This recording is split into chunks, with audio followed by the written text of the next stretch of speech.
আসসালামু আলাইকুম প্রিয় শিক্ষার্থীবৃন্দ, আমি আপনাদের আরিফ স্যার। আজকে আমরা আইসিটি পঞ্চম অধ্যায় প্রোগ্রামিং ভাষা সম্পর্কে জানব। আমরা আজকে দেখো আমাদের হেডিংটা কি হয়েছে, প্রোগ্রামের ধারণা। আজকে কিন্তু আমরা প্রোগ্রামের ধারণা সম্পর্কে জানব। তো চলো আমরা আজকে প্রোগ্রামের ধারণা সম্পর্কে আমরা জানি। দেখো আমাদের প্রোগ্রামের ধারণা, সেখানে আমাদের কি বলছে মানবদেহের সবচেয়ে গুরুত্বপূর্ণ অংশ হলো মস্তিষ্ক। এটা তো আমরা সবাই জানি, কেননা এই মস্তিষ্কের নির্দেশেই আমরা বিভিন্ন ধরনের সমস্যার সমাধান করতে পারি। তদ্রূপ কম্পিউটারের একটি প্রধান অংশ আছে, যার মাধ্যমে কম্পিউটার সমস্ত প্রক্রিয়াকরণ কাজ করে থাকে। সেই প্রক্রিয়াকরণ অংশটিকে বলা হয় সিপিইউ। মাত্র 310 টাকায় এইচএসসি 26 ব্যাচের জন্য শেষ মুহূর্তে ধামাকা অফার। শেষ মুহূর্তে আমাদের এইচএসসি 26 টার্গেট প্লাস কোর্সে যুক্ত হলে পেয়ে যাচ্ছ সকল সাবজেক্টের সাজেশন, সকল গ্রুপের পিডিএফ ও ক্লাস আকারে, বিগত বছরগুলোর বোর্ড এমসিকিউ উত্তর সহ পিডিএফ আকারে, প্রত্যেকটা সাবজেক্টের প্রত্যেকটা চ্যাপ্টার ওয়াইজ জ্ঞানমূলক অনুধাবনমূলক প্রশ্ন উত্তর পিডিএফ আকারে, ইংরেজি গ্রামার অংশে শর্টকাট টেকনিক ও দুর্দান্ত সব রেকর্ডেড ক্লাসেস, লিখিত অংশে শর্টকাট টেকনিক ও রেকর্ডেড ক্লাসেস, এইচএসসি পর্যায়ের সবচেয়ে কঠিন সাবজেক্ট আইসিটির শেষ মুহূর্তে দুর্দান্ত সব রেকর্ডেড ক্লাস, এছাড়া পড়াশোনার রুটিন, এ প্লাস গাইডলাইন সবকিছু থাকছে মাত্র এই 310 টাকার কোর্সে। যারা এখনো আমাদের কোর্সে যুক্ত হও নাই, খুবই দ্রুত করো। আমাদের কোর্সে যুক্ত হতে ভিডিওতে দেওয়া নাম্বারে 310 টাকা কোর্স ফি পাঠিয়ে এই নাম্বারই হোয়াটসঅ্যাপে আমাকে জানাবে কোর্স ফি পাঠিয়েছি, সাথে সাথে তোমাকে গ্রুপে যুক্ত করে নিব। তখন দেখি তোমার এই প্লাস প্রস্তুতি শুরু হয়ে যাবে। সেন্ট্রাল প্রসেসিং ইউনিট, আমরা এটাকে সিপিইউ বলে জানি, তাই না?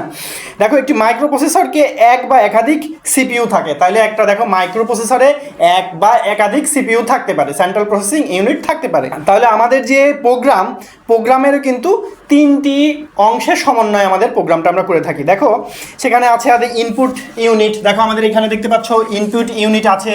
তারপরে আছে কি কেন্দ্রীয় প্রক্রিয়াকরণ অংশ, এই সম্পূর্ণটাকে বলা হচ্ছে কেন্দ্রীয় প্রক্রিয়াকরণ অংশ। তারপরে আছে কোনটা, আউটপুট। তাহলে দেখো ইনপুট ডিভাইস কোনগুলো সেগুলো তো আমরা জানি, আর ইনপুট কোনগুলো, যে আমাদের কিবোর্ড, আমাদের মাউস, এইগুলো কিন্তু আমাদের ইনপুট, তাই না? স্ক্যানার, এটা একটি ইনপুট, তাই না? তো দেখো ইনপুট কিন্তু আমরা জানি যে ইনপুট ইউনিট তাহলে কি করবে সেটা কিন্তু আমরা বুঝতে পারছি সহজেই। তারপরে আছে আমাদের কেন্দ্রীয় প্রক্রিয়াকরণ অংশ, মানে সেন্ট্রাল প্রসেসিং ইউনিট, যেটাকে সিপিইউ বলা হচ্ছে। সিপিইউ কি করবে, কম্পিউটারের কোনো প্রোগ্রাম নির্বাহ বা এক্সিকিউট করা এবং ডেটাকে প্রসেস করা সিপিইউ এর কাজ। তাহলে সিপিইউ এর কাজ কি, একটা ডেটাকে এক্সিকিউট করবে এবং ডেটাকে প্রসেস করবে, এটা হচ্ছে আমাদের সিপিইউ এর কাজ।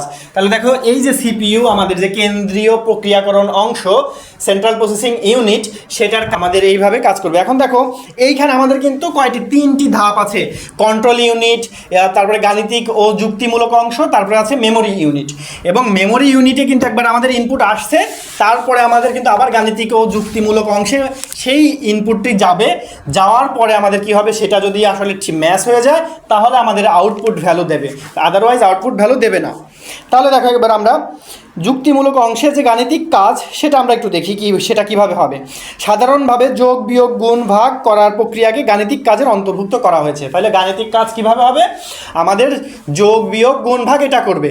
তারপর আসে যুক্তিমূলক কাজ, বিভিন্ন ধরনের লজিক গেট, যেমন and, or, NAND, not, x, or ইত্যাদি গেট সমূহের মাধ্যমে সম্পাদিত কাজসমূহ যুক্তিমূলক কাজের অন্তর্ভুক্ত। তাহলে দেখো আমরা কিন্তু গাণিতিক যেটা আছে সেটা হবে যোগ বিয়োগ গুণ ভাগ, এবং আমাদের যেটা যুক্তিমূলক অংশ আছে, যুক্তিমূলক অংশে থাকবে আমাদের যে গেটগুলো পড়েছিলাম, AND gate, OR gate, NOT gate, NAND gate, XOR, XNOR gate, এইগুলো কিন্তু ঠিক আছে। এবার আমরা দেখব কন্ট্রোল ইউনিট। কন্ট্রোল ইউনিটের কাজ কি, কম্পিউটারের বিভিন্ন অংশের মধ্যে তথ্য আদান প্রদান এবং তথ্য প্রবাহের দায়িত্ব পরিচালনা করে কন্ট্রোল ইউনিট। তাহলে কন্ট্রোল ইউনিট কি করবে, তথ্য আদান প্রদান করবে। তারপর আমাদের আছে মেমোরি ইউনিট বা রেজিস্টার সমূহ। মাইক্রোপ্রসেসর বা সিপিইউতে তথ্য প্রক্রিয়াকরণের সময় ডেটা সংরক্ষণের জন্য রেজিস্টার বা মেমোরির দরকার হয়। তাহলে দেখো আমরা যখন মাইক্রোপ্রসেসরে কাজ করব তখন কিন্তু আমাদের কি হবে, আমাদের ডেটাগুলো স্টোর করার জন্য আমাদের কিন্তু মেমোরির প্রয়োজন হবে, মেমোরি বা রেজিস্টারের প্রয়োজন হবে। আর আউটপুট ভ্যালু তো আমরা জানি যে আউটপুট কিভাবে আসবে। এখন দেখো আমাদের যে মেমোরি ইউনিটটা পড়েছি, মেমোরি কিন্তু আমাদের দুই প্রকার, একটা হচ্ছে ভোলাটাইল মেমোরি ইউনিট এবং আরেকটি হচ্ছে আমাদের কি নন ভোলাটাইল। দেখো নন ভোলাটাইল বা স্থায়ী মেমোরি ইউনিট কোনটা, স্থায়ী মেমোরি কোনগুলো বলো। দেখো আমরা যে পেন ড্রাইভ ব্যবহার করি এটা কি স্থায়ী না অস্থায়ী বলো তো, অবশ্যই এটা স্থায়ী, কারণ এখানে যদি আমরা একটা কোনো ডাটা স্টোর করি সেটাকে যদি ডিলিট না করি ওখানে কিন্তু ডাটাটা আমাদের সব সময়ের জন্য থেকেই যাবে। আর আমাদের যেটা আছে ভোলাটাইল, ভোলাটাইল মানে অস্থায়ী মেমোরি। অস্থায়ী মেমোরি কোনগুলো? দেখো আমাদের র্যাম যখন আমরা একটা কোনো ব্রাউজার ওপেন করব বা একটা অ্যাপস ওপেন করব সেটা কিন্তু র্যামের মধ্যে স্টোর হয়ে থাকবে, এবং আমরা যখন ফোনটাকে অফ করে দিব বা কম্পিউটারটাকে অফ করে দিব তখন কিন্তু ওই র্যামের মধ্যে আর কিচ্ছু থাকবে না, র্যামটা তখন অটোমেটিক ফাঁকা হয়ে যাবে। তো এই হচ্ছে আমাদের ভোলাটাইল আর নন ভোলাটাইল মেমোরির টাইপ, ঠিক আছে? তাহলে নন ভোলাটাইল কোনটাকে বলা হচ্ছে? এটা হচ্ছে স্থায়ী মেমোরি, এবং ভোলাটাইল কোনটা? যেটা হচ্ছে অস্থায়ী মেমোরি, যেমন র্যাম, ঠিক আছে?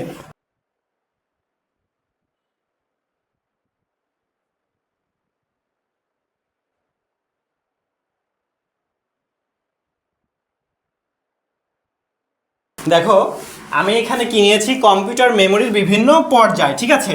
দেখো এইখানে আমরা নিয়েছি কি? গতি এবং মূল্য। এখানে কি হচ্ছে? নিচেরটা সব থেকে কম থাকবে, উপরটা সব থেকে বেশি থাকবে, মানে কম থেকে বেশির দিকে যাবে। আর এখানে নিয়েছি কি? ধারণ ক্ষমতা বা ক্যাপাসিটি। এটা দেখো কোথা থেকে আসবে? কম থেকে আস্তে আস্তে নিচের দিকে আসবে। এইবার দেখো আমাদের এই যে আমাদের একটি কম্পিউটার মেমোরির বিভিন্ন পর্যায়, এই পর্যায়টা একটু দেখো। রেজিস্টারের দেখো গতি সব থেকে বেশি, কারণ এটা টপে আছে। গতি সব থেকে বেশি এবং মূল্যও সব থেকে বেশি, এবং এর ধারণ ক্ষমতা দেখো সব থেকে কম। তাহলে দেখো রেজিস্টার কি হচ্ছে আমাদের? রেজিস্টারের স্পিড এবং মূল্য সবচেয়ে বেশি, কিন্তু এর ধারণ ক্ষমতা সব থেকে কম। কম যত ধারণ ক্ষমতা হবে স্পিড তত বেশি হবে, ঠিক আছে? দেখো তারপরে ক্যাশ লেভেল 1, এর গতি এবং মূল্য এই রেজিস্টার থেকে একটু কম, কিন্তু ক্যাশ লেভেল 2 এর থেকে বেশি, এবং এর ধারণ ক্ষমতা কিন্তু ক্যাশ লেভেল 1 এর ধারণ ক্ষমতা কম এবং ক্যাশ লেভেল 2 এর ধারণ ক্ষমতা কিন্তু একটু বেশি। তারপরে আসে আমাদের র্যামের দেখো, র্যাম কিন্তু আমাদের কি হচ্ছে? দেখো গতি এবং মূল্য, এটা কিন্তু আমাদের ভার্চুয়াল যে মেমোরি আছে, মানে আমরা যেটাকে পেন ড্রাইভ বা মেমোরি কার্ড এগুলো বলি, সেটার থেকে কিন্তু র্যামের স্পিডটা বেশি এবং র্যামের দামটাও বেশি। কিন্তু দেখো ভার্চুয়াল মেমোরির দাম কম, কারণ দেখো আমরা একটা পেন ড্রাইভ, একটা মেমোরি কার্ড, এটা কিন্তু অনেক কম দামে কিনতে পারি, কিন্তু এটার স্পেসটা থাকে, ধারণ ক্ষমতা কিন্তু থাকে সব থেকে বেশি। তার মানে আমাদের একটা জিনিস মাথায় রাখতে হবে, যেইটার ধারণ ক্ষমতা সব থেকে বেশি সেটার দাম এবং স্পিড কিন্তু কম, এবং যেটার আমাদের গতি এবং মূল্য বেশি থাকবে সেটার কিন্তু ধারণ ক্ষমতা থাকবে কম। কারণ দেখো একটা জিনিস দেখো, আমরা এখন ম্যাক্সিমামই কম্পিউটারে এসএসডি লাগাই, এসএসডির কিন্তু ধারণ ক্ষমতা কিন্তু কম, দেখা যাচ্ছে 128 জিবি, তারপরে 256 জিবি, 512 জিবি এরকম, কিন্তু এটার দাম কিন্তু অনেক বেশি। আমাদের যে হার্ড ড্রাইভ থাকে এইচডিডি, এইটার থেকে কিন্তু অনেক বেশি দাম হয় আমাদের এসএসডি, তাই না? এবং এসএসডির স্পিড কিন্তু অনেক বেশি হয়। তো এই কারণে আমরা কিন্তু অনেকে এখন এসএসডি লাগাচ্ছি, আমাদের এইচডিডি লাগাচ্ছি না। এইচডিডি লাগাচ্ছি শুধুমাত্র আমরা আমাদের যে পার্সোনাল কিছু ভিডিও, অডিও এগুলো স্টোর করে রাখার জন্য, কিন্তু আমরা আমাদের যে উইন্ডোজের অপারেটিং সিস্টেম আছে, অপারেটিং সিস্টেমটা কিন্তু আমরা এসএসডিতেই এখন ইনস্টল দিচ্ছি।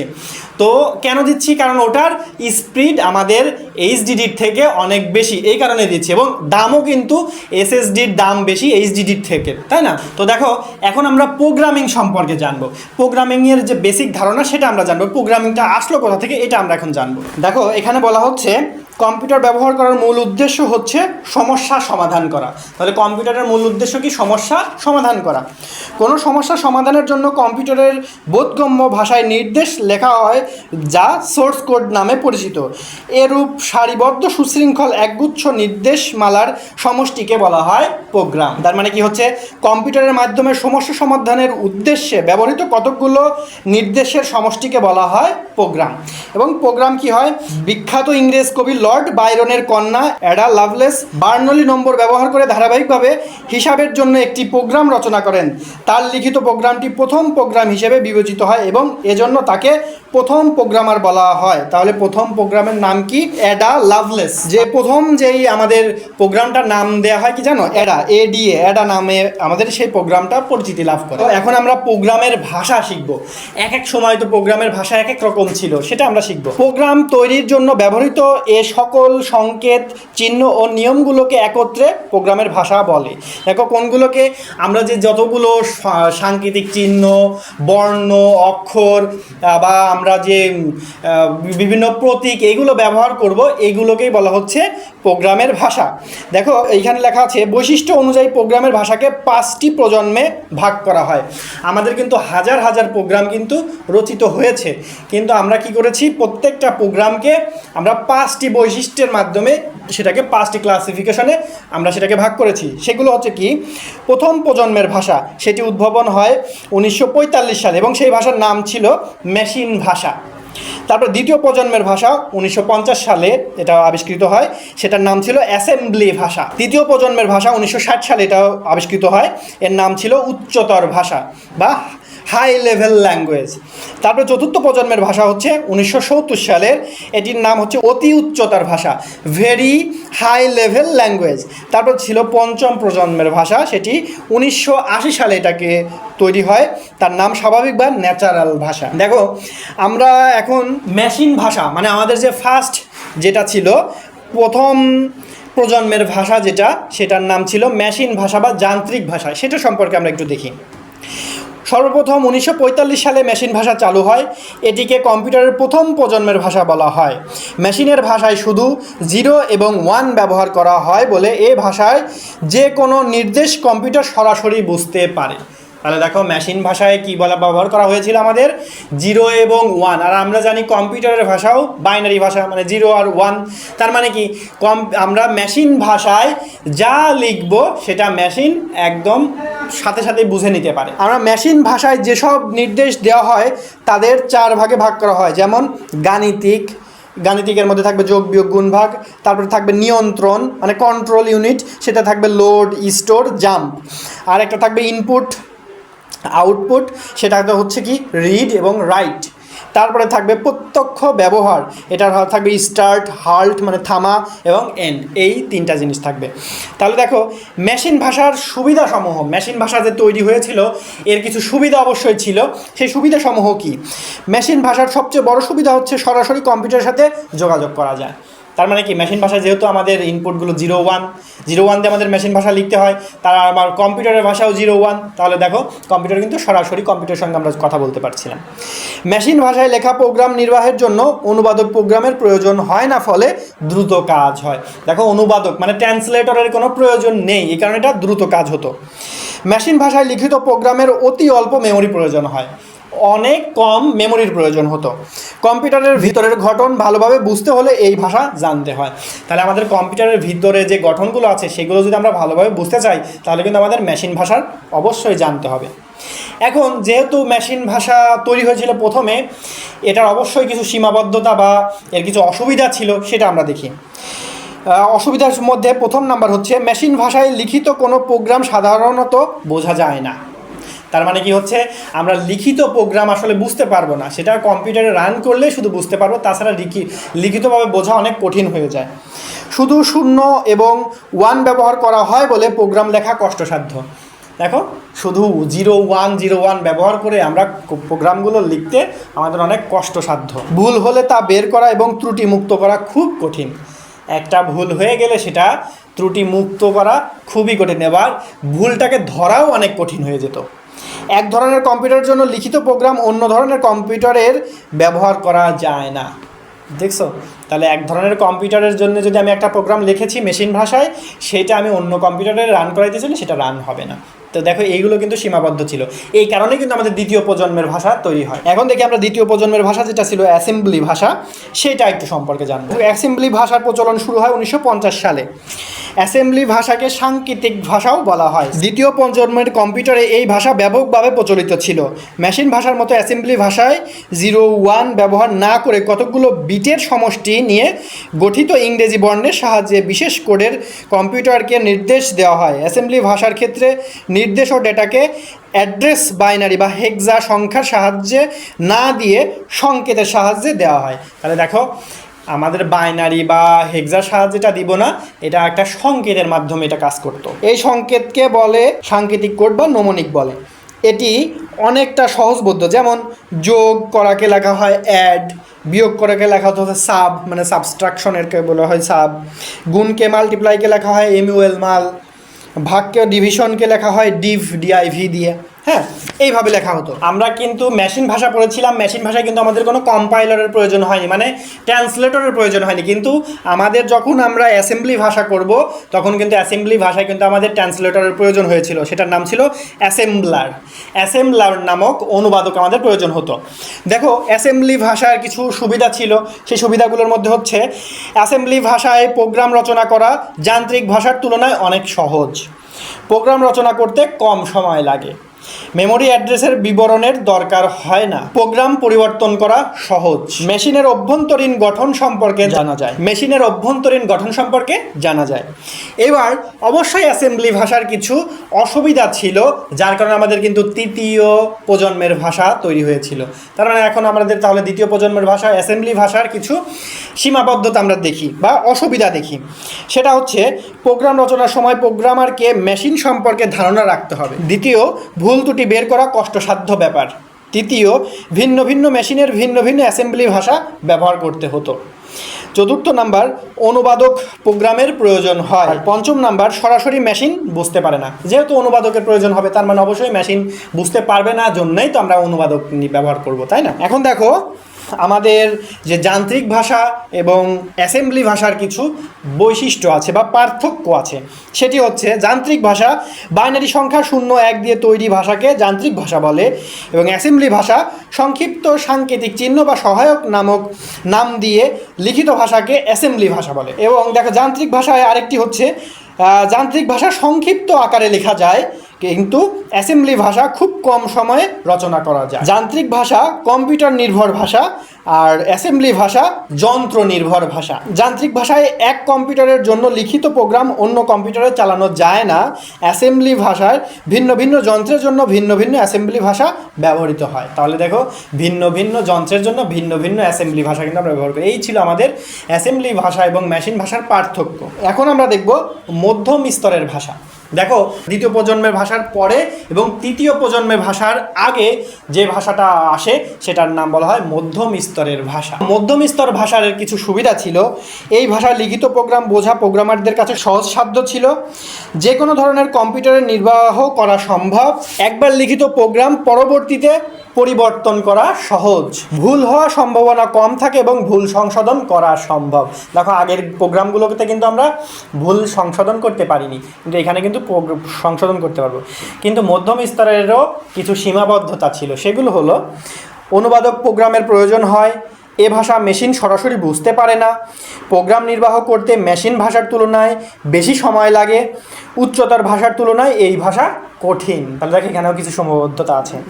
এখন আমরা উচ্চতর ভাষার ব্যবহার সমূহ আমরা একটু পড়ি। উচ্চতর ভাষা কোথায় কোথায় ব্যবহার হতো? বড় প্রোগ্রাম তৈরিতে উচ্চতর ভাষা ব্যবহৃত হতো। বৃহৎ ডেটা প্রসেসিংয়ে এর প্রোগ্রাম তৈরিতে ব্যবহৃত হতো। যেসব ক্ষেত্রে প্রচুর মেমোরির প্রয়োজন সেসব ক্ষেত্রে সফটওয়্যার তৈরি করতে এই উচ্চতর ভাষা ব্যবহৃত হতো। জটিল গাণিতিক হিসাব নিকাশের সফটওয়্যার তৈরিতেও আমাদের উচ্চতর ভাষার ব্যবহার হতো। অ্যাপ্লিকেশন প্যাকেজ সফটওয়্যার তৈরিতেও আমাদের উচ্চতর ভাষার প্রয়োজন হতো। বিভিন্ন ধরনের অটোমেটিক প্রসেস কন্ট্রোল করতেও আমাদের উচ্চতর ভাষার ব্যবহার করতে হতো। দেখো উচ্চতর ভাষার কিছু সুবিধা আছে।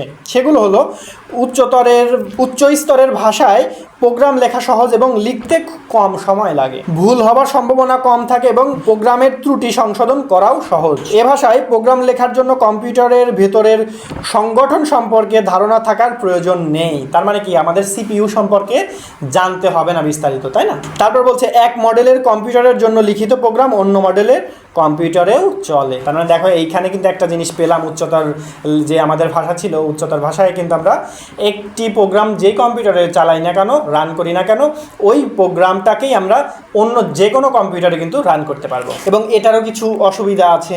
সেগুলো হলো উচ্চ স্তরের ভাষায় সরাসরি কম্পিউটারের সাথে যোগাযোগ করা যায় না, কারণ এখানে কি লাগবে? আমাদের অনুবাদক লাগবে। প্রোগ্রামারকে অনুবাদক করে কম্পিউটারকে বুঝিয়ে দিতে হবে। দেখছো, অনুবাদক লাগবে আমাদের। বেশি মেমোরির প্রয়োজন হয়। তাহলে এইগুলো ছিল আমাদের এটার সীমাবদ্ধতা বা অসুবিধা। এখন আমরা কিছু উচ্চতর যে ভাষা আছে, উচ্চতর ভাষা সম্পর্কে একটু জানি। যেমন উচ্চতর ভাষার মধ্যে আছে C++, জাভা, এগুলো। এখন আমরা সি সম্পর্কে জানি। 1972 সালে আমেরিকার বেল ল্যাবরেটরির গবেষক ডেনিস রিচি সি ভাষা উদ্ভাবন করেন। তাহলে কে করছে? Dennis Ritchie. এবং যেই ল্যাবরেটরিতে গবেষণা করা হয় সেটার নাম কি? Bell laboratory. হ্যাঁ, এবং কত সালে? 1972 সালে এটা আবিষ্কৃত হয়। C++, এটা একটু দেখি। সি ভাষায় নতুন বৈশিষ্ট্য ও সুবিধা প্রদান করে পরবর্তী সংস্করণে C++ ভাষায় পরিণত হয়। 1983 সালে রিয়ার্নে স্ট্রুপ যুক্তরাষ্ট্রের AT&T বেল ল্যাবরেটরিতে এটি তৈরি করেন। এতে নতুন যে সুবিধা সংযোজন করা হয় তা হচ্ছে অবজেক্ট ওরিয়েন্টেড ফিচার। হ্যাঁ, মূলত 1979 সাল থেকে এর গবেষণা শুরু হয় সি উইথ ক্লাসের নামে। তাহলে কি নাম ছিল? C with class. আমরা এখন একটু দেখব যে আমাদের যে অ্যাসেম্বলি ভাষা এবং উচ্চতর ভাষার কিছু পার্থক্য আমরা একটু দেখি। দেখো এখানে বলছে অ্যাসেম্বলি ভাষাকে আমরা কি জানি? সংক্ষিপ্ত সাংকেতিক চিহ্ন বা নিউমনিক কোড দিয়ে লিখিত ভাষাকে বলা হচ্ছে অ্যাসেম্বলি ভাষা। এবং উচ্চতরের ভাষা বলা হচ্ছে কি? ইংরেজি ভাষা ব্যবহার করে যে প্রোগ্রাম তৈরি করা হয় তাকে বলা হয় উচ্চ স্তরের ভাষা। হ্যাঁ, তারপরে অ্যাসেম্বলি ভাষায় বলছে এ ভাষার ভুল সহজে নির্ণয় করা যায় না। উচ্চ স্তরের ভাষা এ ভাষার ভুল নির্ণয় করা সহজ। অ্যাসেম্বলি ভাষায় বলছে এ ভাষা যন্ত্র নির্ভর। উচ্চ স্তরের ভাষা বলছে এ ভাষা ব্যবহারকারীর উপর নির্ভর। অ্যাসেম্বলি ভাষা বলছে ভিন্ন ভিন্ন যন্ত্রের জন্য ভিন্ন ভিন্ন অ্যাসেম্বলি ভাষা ব্যবহৃত হয়। উচ্চ স্তরের ভাষা বলছে এই ভাষায় লিখিত প্রোগ্রাম যে কোনো কম্পিউটারে ব্যবহার করা যায়। এইবার আমরা দেখব মেশিন ভাষা বা উচ্চ স্তরের ভাষার পার্থক্য। মেশিন ভাষা বলছে কম্পিউটার এ ভাষা সরাসরি বুঝতে পারে। উচ্চ স্তরের ভাষা কম্পিউটার এ ভাষা সরাসরি বুঝতে পারে না। মেশিন ভাষা বলছে এক মডেলের মেশিনের জন্য লিখিত প্রোগ্রাম অন্য কোনো মেশিন বুঝতে পারে না। কিন্তু উচ্চ স্তরের ভাষা বলছে যে কোনো মডেলের জন্য লিখিত প্রোগ্রাম অন্য মডেলের মেশিন বুঝতে পারে। মেশিন ভাষা বলছে মেশিন ভাষার প্রোগ্রামারকে কম্পিউটারের লজিক্যাল গঠন সম্পর্কে ভালো জ্ঞান থাকতে হবে। উচ্চ স্তরের ভাষাকে বলছে উচ্চ স্তরের ভাষার প্রোগ্রামারকে কম্পিউটারের লজিক্যাল গঠন সম্পর্কে জ্ঞান না থাকলেও চলে। মেশিন ভাষা বলছে মেশিন ভাষায় প্রোগ্রাম লেখার খুবই কঠিন ও সময় সাপেক্ষ। উচ্চ স্তরের ভাষা বলছে উচ্চ স্তরের ভাষায় প্রোগ্রাম লেখা সহজ ও কম সময় প্রয়োজন হয়। মেশিন ভাষা বলছে সরাসরি বাইনারি ভাষায় প্রোগ্রাম লেখা হয়ে থাকে, ফলে অনুবাদকের প্রয়োজন হয় না। এবং উচ্চ স্তরের ভাষা বলছে মানুষের বোধগম্য ভাষায় প্রোগ্রাম লেখা হয়, তবে অনুবাদক প্রোগ্রাম দ্বারা বাইনারি ভাষায় রূপান্তর করে দিতে হয়। তাহলে দেখো এই ছিল আমাদের তৃতীয় প্রজন্মের ভাষার সাথে সবগুলো ভাষার পার্থক্য, তাই না? দেখো এখানে আমাদের চতুর্থ প্রজন্মের ভাষা দেওয়া আছে। SQL, ওরাকল, নোম্যান্ড, এগুলো ছিল আমাদের কি? চতুর্থ স্তরের ভাষা। তারপর পঞ্চম প্রজন্মের ভাষা কোনগুলো ছিল? পঞ্চম প্রজন্মের ভাষা আছে আমাদের প্লগ, OPS5, মার্কিউরি, এগুলো হচ্ছে 5GL মানে 5 জেনারেশন ল্যাঙ্গুয়েজ। ঠিক আছে, দেখো আমরা কিন্তু অনুবাদকের কথা অনেকক্ষণ ধরে পড়ে আসছি, কিন্তু আসলে অনুবাদকটা কি? আমি কিন্তু তোমাদেরকে স্বাভাবিকভাবে বলেছি অনুবাদক হচ্ছে কি করবে? একটা ভাষাকে ট্রান্সলেট করে দিবে। মানে কম্পিউটার দ্বারা আমাদের ভাষা জানবে না, আমাদের ভাষাকে কম্পিউটার ভাষায় ট্রান্সলেট করে দেবে, এটার নাম হচ্ছে অনুবাদক। দেখো অনুবাদক এখানে বলছে হাই লেভেল ল্যাঙ্গুয়েজকে কী করবে? ট্রান্সলেটর প্রোগ্রামের মধ্যে প্রবেশ করিয়ে সেটাকে মেশিন ল্যাঙ্গুয়েজে কনভার্ট করে দেবে। দেখো সবগুলো কিন্তু আমাদের লাস্ট পর্যন্ত মেশিন ল্যাঙ্গুয়েজে যেতেই হচ্ছে। কারণ মেশিন ল্যাঙ্গুয়েজ আমাদের শুধু 0 এবং 1 নিয়ে কাজ করেছে, যা সরাসরি কম্পিউটারের সাথে যোগাযোগ করে। তো আমাদের বাকি যে ল্যাঙ্গুয়েজগুলো আছে সবগুলো ল্যাঙ্গুয়েজ আমাদের কি করতে হবে? অনুবাদকের মাধ্যমে মেশিন ল্যাঙ্গুয়েজ আগে সেটাকে কনভার্ট করে নিতে হবে। দেখো আমরা এখানে অনুবাদক নিয়েছি। অনুবাদক হচ্ছে 3 প্রকার, একটা হচ্ছে অ্যাসেম্বলার, কম্পাইলার, একটা হচ্ছে ইন্টারপ্রেটার। আমরা এখন এই তিনটা সম্পর্কে জানবো। তিনটাই কিন্তু অনুবাদ করবে। কিসের অনুবাদ করবে? আমাদের যে ল্যাঙ্গুয়েজটা আছে সেই ল্যাঙ্গুয়েজটা কম্পিউটারের ভাষায় সেটাকে রূপান্তর করে, মানে মেশিন ল্যাঙ্গুয়েজে নিয়ে যাবে, তাই না? দেখো এখন কিন্তু এই তিনটাই কিন্তু 3 ভাবে কাজ করে, তিনটা কিন্তু এক ওয়েতে কাজ করে না। এটা যেমন আমাদের অ্যাসেম্বলি ভাষা আছে, আমরা যেটা পড়েছিলাম সেকেন্ড জেনারেশন ল্যাঙ্গুয়েজ, সেই ল্যাঙ্গুয়েজে শুধু এই অ্যাসেম্বলার নামক অনুবাদকটি কাজ করবে। সেটা কি করবে? যে আমাদের যে সাংকেতিক চিহ্ন ছিল সেই চিহ্নগুলোকে আমাদের মেশিন ভাষায় রূপান্তর করবে। এই সবগুলোরই কিন্তু কাজ মেশিন ভাষায় রূপান্তর করা, তাই ঠিক আছে? এবার দেখি আমরা কম্পাইলারের কাজ কি। কম্পাইলারের কাজ হচ্ছে আমরা যে পুরো একটা কোড লিখবো, মানে পুরো যে আমরা একটা ভাষা লিখবো, প্রোগ্রাম লিখবো, সেই পুরো প্রোগ্রামকে কম্পাইলার কি করবে, পুরো প্রোগ্রামকে ও আগে লিখে নিতে হবে আমাকে। তারপর যখন আমরা কম্পাইলার কি করবে, পুরো প্রোগ্রামটাকে আমাদের ডিবাগ করবে, ডিবাগ করার পরে ওর মধ্যে ইরর ফাইন্ড করবে, ইরর ফাইন্ড করে তারপর আমাদের আউটপুট দেবে। হ্যাঁ, তার মানে এটা কি করবে, আমাদের যে থাকবে, ধরো আমাদের এটা হচ্ছে আমাদের আমরা যে কোড লিখেছি সেই কোড, তার মানে কি করবে, ও এই পুরো কোডটাকে কি করবে, আগে হচ্ছে পুরো কোডটাকে লিখতে হবে, তারপরে কম্পাইলার কি করবে, পুরো কোডটাকে একবারে ও কম্পাইল করতে শুরু করবে। যেখানে ও ইরর খুঁজে পাবে সেখানে গিয়ে ও থেমে যাবে। তাইলে কি করছে, যে এখানে ও পুরো একটা কোডটাকে ও কম্পাইল করতে থাকবে, কম্পাইল করে করে করে করে ও কী করবে, এর মধ্যে যতগুলো ইরর আছে সবগুলো ইরর ও খুঁজে বের করে দিবে। তাহলে দেখো এটা কিন্তু সুবিধাও আছে অসুবিধাও আছে। অসুবিধাটা কি দেখো, একটা আমি 10 পৃষ্ঠার একটা কোড লিখলাম, কোড লেখার পরে কি করলাম, আমি কোডটাকে ডিবাগ করলাম, তখন ও আমাকে কি করলো, ইররগুলো সব ফাইন্ড করে করে দিয়ে হলো যে এখানে ইরর আছে। দেখো ওই ইররগুলোকে কিন্তু আবার আমাকে পুনরায় ঠিক করতে হবে। আর তার থেকে বেশি ভালো কাজ করে হচ্ছে ইন্টারপ্রেটার। ইন্টারপ্রেটার কি করবে, লাইন বাই লাইন ও চেক করবে। একটা কোড আমি লিখেছি, এক লাইন কোড লিখেছি, সেই কোডটাকে ও চেক করবে, চেক করে ও দেখবে যে সেটা কি আমার ঠিক আছে না ভুল হয়েছে। যদি ভুল হয় ও তাহলে এখানে ইরর দিয়ে দিবে। তাহলে কি হচ্ছে দেখো, সুবিধা হচ্ছে কিন্তু যে আমি একটা লাইন যদি ভুল করি, দেখা যাচ্ছে আমি 10টা কোড লিখেছি, 10 লাইন কোড লিখেছি, তার মধ্যে আমি 9 নাম্বার কোডে ভুল করেছি, ও কিন্তু কি করবে, আমাকে 10টি কোডই আগে লিখিয়ে নিবে, তারপরে কিন্তু ও জাস্ট বলবে যে 9 নাম্বার লাইনে ভুল আছে, 9 নাম্বার লাইনটি ঠিক করো। কিন্তু ইন্টারপ্রেটার কি করবে, আমি যখন 8 নাম্বার লাইন শেষ করে 9 নাম্বার লাইন লিখেছি, লেখা শেষ করে 10 নাম্বার লাইনে যাইতে যাব, তখন ও যদি আমার 9 নাম্বার লাইনে ভুল থাকে, তখন ইন্টারপ্রেটার বলবে 9 নাম্বার লাইন আগে ঠিক করে আসো, তারপরে আমার কাছে 10 নাম্বারে আসো। তাহলে দেখো ইন্টারপ্রেটার কিন্তু আমাদের কি করছে, লাইন বাই লাইন ডিবাগ করছে, বা লাইন বাই লাইন অনুবাদক করছে। কিন্তু কম্পাইলার কি করবে, পুরো ফুল প্রোগ্রামকে, এটা কি করবে, ফুল প্রোগ্রামকে আগে অনুবাদ করবে, তাই না, ফুল প্রোগ্রামকে অনুবাদ করবে। এবং দেখো কম্পাইলারের একটা সুবিধা হচ্ছে, কম্পাইলার কিন্তু সময় কম নেবে কার থেকে, ইন্টারপ্রেটারের থেকে। কেন, কারণ ইন্টারপ্রেটার কি করে, দেখো লাইন বাই লাইন চেক করতে করতে যাবে না, তাহলে লাইন বাই লাইন চেক করলে আমার সময় বেশি লাগবে। আর কম্পাইলার কি করবে, পুরো প্রোগ্রামটাকে একসাথে রান করবে। তাহলে দেখো তাহলে কি করছে, তাহলে এটাতে একটু সময় এইটা থেকে তুলনামূলক কম লাগে। তো এই হচ্ছে আমাদের অনুবাদকের কাজ। তাহলে অনুবাদক, অ্যাসেম্বলার, কম্পাইলার, ইন্টারপ্রেটার, এইগুলো কিন্তু আমরা সম্পর্কে জানলাম, তাই না। এবং দেখো ইন্টারপ্রেটারটা কিন্তু আমাদের পাইথনে কাজে লাগবে, পাইথনে কাজ করবে। এবং কম্পাইলার আমাদের কোথায় কাজ করবে, কম্পাইলার আমাদের সিতে কাজ করবে, C++-এ কাজ করবে। হ্যাঁ, এই C++-এ এগুলো কম্পাইলার কাজ করে। তো এই ছিল আমাদের অনুবাদক সম্পর্কে আজকের ক্লাস। এবং আজকের এটা কিন্তু আমাদের এই যে 5ম অধ্যায়ের প্রোগ্রামিং ভাষার প্রথম ক্লাস। তো বেসিক ক্লাস যেহেতু আজকে এটা ছিল আমাদের, তো বেসিক ক্লাসের আজকে আমাদের এই পর্যন্তই। আগামী ক্লাসে আমরা কিভাবে অ্যালগোরিদম কাজ করে, কিভাবে ফ্লো চার্ট কাজ করে, সেগুলো আমরা শিখব। তো আজকের ক্লাস আমাদের এই পর্যন্তই। তো প্রিয় শিক্ষার্থীবৃন্দ, ভালো থাকবে, সুস্থ থাকবে, আমাদের জন্য দোয়া করবে। আজকের মতো এই পর্যন্তই। আল্লাহ হাফেজ, আসসালামু আলাইকুম।